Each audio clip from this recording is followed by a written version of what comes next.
Okay, here's Sapporo rice lager from Japan. As you can see, it's got quite the interesting looking can. The Japanese, they sort of have a flair for you know, making everything sort of streamlined and futuristic looking, so they sort of have a rocket can here. Maybe not a power thirst rocket can, but a rocket can all the same. Looks like something you'd take on a trip to the moon with you or something like that. Okay, so it's 5% alcohol.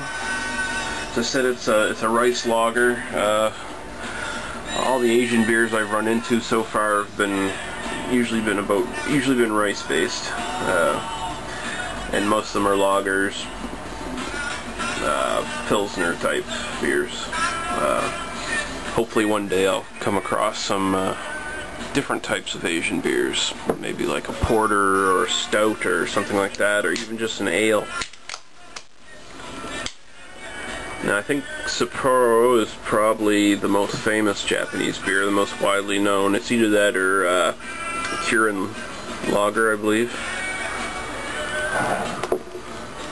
I'm not quite sure on which one's more popular.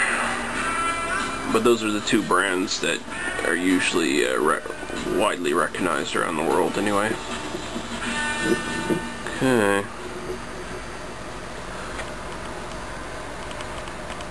So it's very, nice little foamy head to start with there. It's probably not going to last very long. Very nice sort of yellowish, sort of pale yellow gold type color, bordering on gold. Okay, so I'm going to give her a smell now.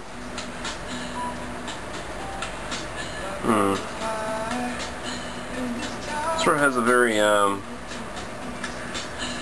almost kind of buttery rice sort of smell to it. Grainy, but not a sickening sweet kind of grainy smell that you would get with most lagers and pilsners. It's very sort of subdued. So I'm going to take a taste now, I guess.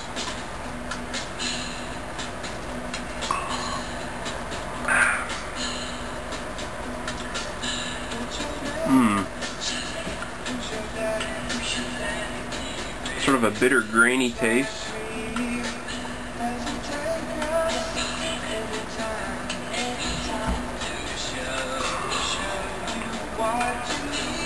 It's not too bad. Sort of a bitter, grainy kind of taste. There's some sweetness in there. The end sort of finishes on a sort of a dry, sort of almost lemony kind of taste. Not bad. Not bad for the style. I definitely would rank this high among most macro lagers and the like. Yeah, that's not too bad.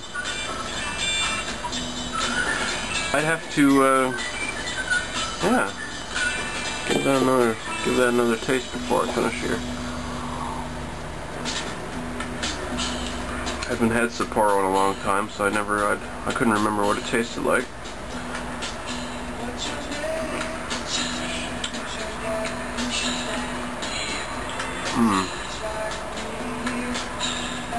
Yeah, that's not too bad.